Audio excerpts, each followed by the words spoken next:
lain. Ayat 36 surah At-Taubah yang artinya sesungguhnya bilangan bulan itu dalam setahun 12, nggak kurang nggak lebih. Di dalamnya ada bulan Syawal, dan itu sudah dinas oleh Allah sebelum kita lahir. Bahkan bahasa Al-Qur'annya yauma khalaqas samawati wal ardh, sejak Allah pertama kali ciptakan langit dan bumi. Yang kedua, sebagai seorang mukmin, selain meyakini bulan Syawal ini bulan biasa-biasa wae, bulan anugerah, kesempatan saya panjenengan tobat atau berbekal lebih banyak lagi akhirat. Kedua adalah jika ada penyakit, musibah, kesialan, tidak ada kaitannya dengan bulan Syawal, sebagaimana keyakinan orang-orang awam yang masih mengikuti keyakinan orang zaman jahiliyah. Bulan yang paling diyakini antipati keluar rumah, anti hajatan, anti kumpul-kumpul ratusan tahun sebelum Nabi lahir, menurut orang-orang Arab jahiliyah adalah bulan Syawal.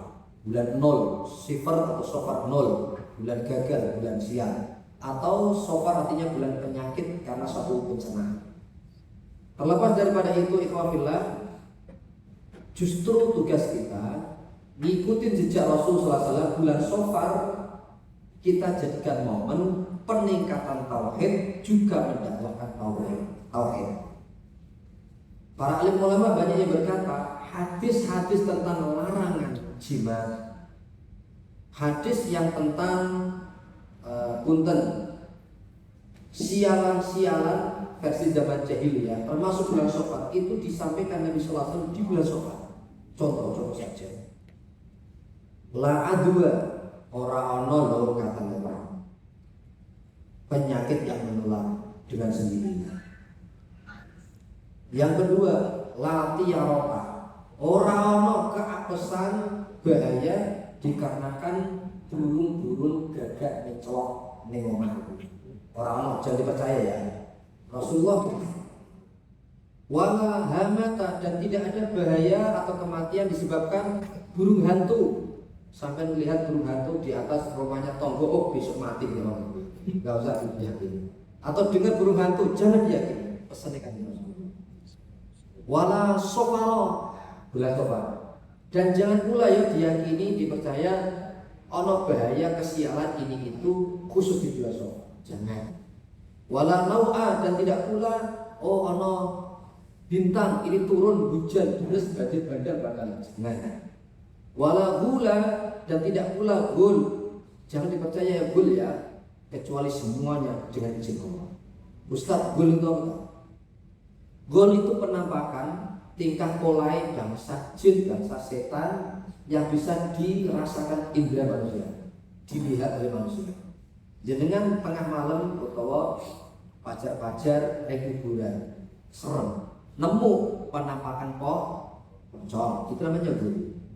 Gendruwo, kemudian apa lagi? Tuyul, sugrawong, kuntilanak, kuntil, cucu kuntil. Nah itu semuanya bahasa Rasul. Wala gul. Jangan percaya, jangan yakini itu gul itu ada. Makhluk gak ada gul. Itu sebagian kecil tingkah pola jin. Untuk ini, untuk itu. Gul. Semuanya memang kuasa Allah Subhanahu wa Ta'ala. Allah Subhanahu. Artinya sekali lagi, jika ada penyakit ini itu semuanya kehendak Allah. Terakhir, izinkan saya cerita. Salah satu bentuk bulan Syawal saya dakwahkan tauhid, bukan sekedar teori seperti ini. Kemarin, 5 hari yang lalu di Tanah Abang Hotel Ibis Spice, saya gembleng 65 kepala cap SI Indonesia untuk ronde ke-9 kalinya. Nah, terus selesai setengah 12 malam. Tiba-tiba ada seorang akhwat wanita usia 35 tahun, masih single. Saya sampaikan barangkali ada yang daftar. 35 tahun, jabatannya tinggi di BSI. Jabatannya tinggi. Dulu di Kementerian Keuangan. Singkat cerita, Kiai, boleh saya curhat, minta solusi, minta amalan ijazah perihal pengen segera dapat jodoh.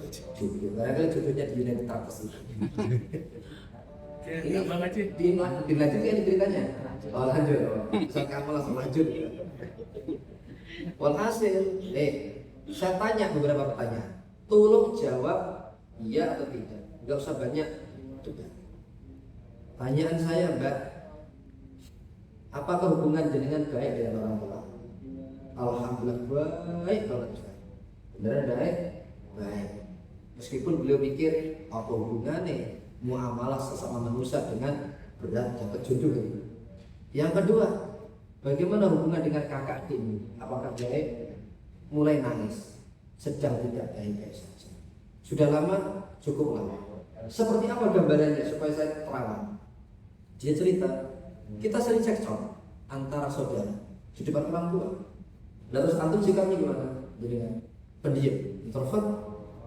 Pokoknya pendiam apa-apa sedikit saja. Oh, itu poin kedua. Tidak baik hubungan sama saudara, itu juga yang pertama. Yang kedua, sikap jenengan yang tidak transparan atau curhat sama seorang alim untuk dapat solusi, terurai pikiran dan hati jenengan, itu juga bisa disebabkan musabab angel dapat jodoh dan penyakit ain.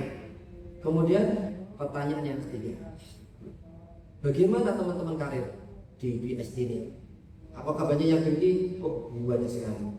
Apalagi saya masuk langsung melejit ke atas proyek-proyek terus. Sejak apa? Sejak 11 tahun. BSD kan baru 5 tahun. Kemudian keuangan ternyata jabatannya tinggi juga. Artinya beliau lurus profesional. Singkat cerita, itu nambah lagi yang ketiga. Mata-mata sekitar jenengan yang mandang jenengan tinggi itu mudah aura negatif sehat. Ucapan-ucapan orang di sekitar jenengan yang ngatain ini ngatain itu gak seneng sama sampean, mudah aura negatif. Bahkan unek-unek neng otak tok itu, neng hati, orang seneng karo sampean, itu bisa mudah. Bangsa-bangsa tertentu, apalagi jenengan tiba-tiba jarang mikir sama Allah. Sangat mudah. Jenengan tiba-tiba mati, jenengan kena stroke, jenengan tiba-tiba edan, jenengan tiba-tiba susah dipandang wong walaupun ayu deh kayak apa dipandang kayak wong tua. Itu biasa. Itu dunia nyata. Walhasil, jadi lanjut ya ini, melototin saya. Walhasil baru dialog seperti itu, bandung sampai 10 menit. Posisinya seperti itu. Enggak seperti ini, bukan jaraknya setengah meter. Tiba-tiba gerak-gerak seperti ini. Gerak dasar. Mbak, kenapa Mbak? Enggak tahu Kiai, enggak tahu. Udah ketahuan. Silakan. A'udzubillahi samiil 'alim minasyaitonir rajim. 3 kali. Apa yang terjadi? Langsung udah kami hamil. Melawan. Dan baru saya bacakan la ilaha illallah al-azimul halim, la ilaha illallah rabbul arsyil azim, la ilaha illallah rabbul samawati wa rabbul ardi rabbul arsyil karim. 3 kali tiba-tiba pengen muntah berat sekali. Kemudian dia astagfirullah. Matanya merah kayak dia. Suaranya molah-malih antara dia dengan antara jin. Kemudian tapi masih dahsyat sekali. Tapi ketika masih bisa connect, ngobrol saja. Ustaz, Kiai, kira-kira amalannya kok saya tiba-tiba seperti ini? Nggak gampang. Gak usah istighfar nggak terlalu ngefek aja. Jangan a'udzubillahi minasyaitonir rajim. Coba a'udzubillahi minasyaitonir rajim. Lalu ucapkan coba. La ilaha illallah wahdahu la syarikalah. Coba tegas. Berat ya, tapi memaksa diri. La ilaha illallah wahdahu la syarikalah lahul mulku. Mulai. Lahul mulku wa lahul hamdu wa huwa ala kulli syai'in 3 kali. Muntah saja muntah. Langsung tiba-tiba muntah campur darah. Ayu. Saya menelototin saya. Serius. Artinya, plomber, pikirannya plong. Tolong besok amalan yang paling inti ya. Pertama, supaya cepat dapat jodoh. Miskinnya yang gampang. Pertama, sholat sunat tobat. Selesai sholat sunat tobat, kata Rasul dengan syarat wudhunya apik, 2 rakaat, lalu istighfar. Selesai istighfar. Berapa kali kiai? Ping 100, syukur-syukur ping 1000 kalau bisa. Lalu ngomong sama Allah, ikhlas sama Allah. Ya Allah, aku rindu, aku ikhlas dengan semua takdir qada nasib yang kau tulis saat ini untukku, dan yang akan datang aku ikhlas. Saat ini belum ketemu jodoh, ikhlas aja, kamu ikhlas, gak usah itu. Jangan saat ini dimusuhi orang, ikhlas aja. Disenangi wong, ikhlas aja. Kedua, ikhlas sama Allah. Ya Allah, aku maafin. Aku maafin semua orang yang mungkin bukan hanya senang dengan tujuan tertentu, benci belak-belakan pun maafin saja, maaf. Kira-kira bisa? Insya Allah. Sering sholat tobat ikhlas. Kedua, amalan tadi ya, la ilaha illallah wahdahu la syarika lah, lahul mulku wa lahul hamdu wa syukur. Satu Nabi sapa wong maca hal itu, kalau mau 100 mustahil. Bangsa jin, bangsa demit, kuntil anak kuntil, cucu kuntil, cicit kuntil, nggak bisa. Allah SWT. Termasuk yang terakhir, nanti jangan sendiri sendiri. Kalau memang keberatan, yuk hubungi lagi. Kita rupiah, jangan barangkali ada yang tersisa nih ada kejadian. Insya Allah setelah ini pengalaman yang sudah saya pernah cerita. Kita rupiah pertigaan. Seorang suami istri punten di hubungannya nggak baik. Sampai hampir 15 tahun berumah tangga itu enggak jarang lah punten di jima jarang. Tapi badannya dikerau-kerau bangsa jin setiap malam. Setelah kita rupiah beberapa kali, apa yang terjadi?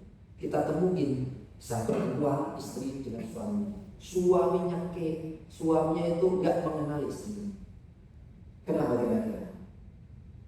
Masa ini bojoku wayu. Sebelum dirupiah, wes ya mungkin raksasa. Kok diterawang dilihat bojone dhewe itu ya aneh.